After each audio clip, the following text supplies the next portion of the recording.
Hello, this is a channeled message. I don't know if I'm gonna mess too much with the cards right now. I'm putting away like a previous layout, but I have some downloads for collective.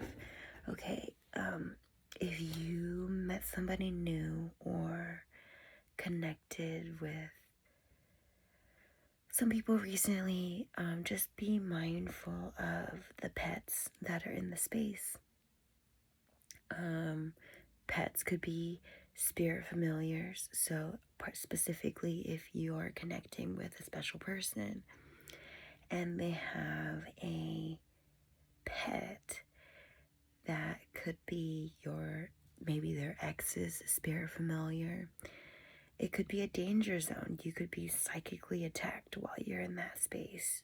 Some very triggering things might just occur. And as much as you want to energetically clear with Palo Santo and Sage, the physical item is stronger than the energetic placement. You know what I'm saying? So, it's giving hold space for your person to do the work to deserve you, or hold space for someone who's already done the work to come in. Whatever that means for you, you can apply that. But in my recent experience, I connected with an individual where so far it's been flirty but platonic, mostly platonic, but flirty here and there. They are still having a chaos of a life. There's just some loose ends that are still being tied up, and when you bring your person around that, it's giving whiplash, like energetic whiplash. And it's something that you can't help unless you help yourself, or your person needs to help themselves. It's like there is something wrong when you are giving more time, money, and energy to your ex than someone that you want to be with. And so someone's reassessing their actions. Maybe they were holding back because they had fears, but it's harder to stay in the same place than it is to move on. So someone, at some point it was easier to stay stuck and stay attached than to move on. The thought of moving on hurt too much. But now, the longer you stayed in the same place, it's getting more painful to not move on. And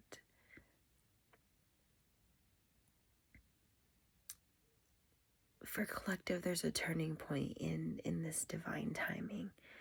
Someone's been waiting for their person, and it's like that's been a choice. You don't have to wait, but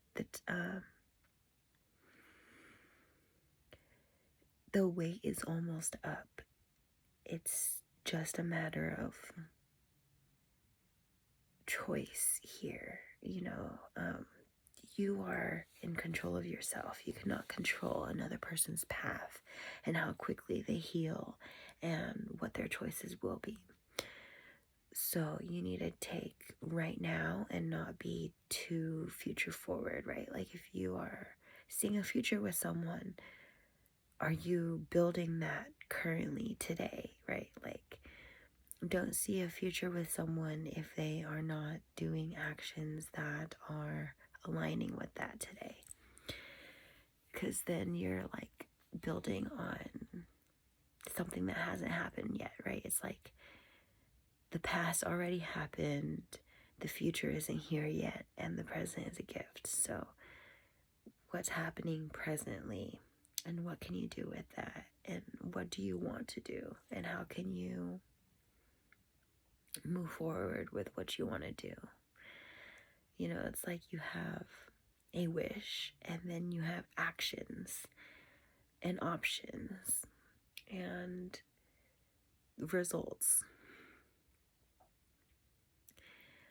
And I'm hearing some things are like a long time coming, like things are like still on their way to you from months or years ago. It's just about being ready, being in a place of being able to receive. So if you're like, where's my manifestations? Like, I asked for this, this, and this. Be in a place of being ready to receive. Have gratitude attitude. Make sure you're resting. Making sure that your energy doesn't speak volumes to the universe about having to work for things that you want. Like, you don't have to do a single thing for what you want. It can come to you naturally. You just have to balance work and rest. You know, do the work to deserve it, but then rest so that it can have a chance to come in. You know, you can't keep going. It's like you're going and going and going, and then your manifestation's like, where are you going? I'm trying to get to you. So you do have to pause, take a break, and receive. And that's your message. I'm gonna take my makeup off and call it a night. Good night. Stay magical.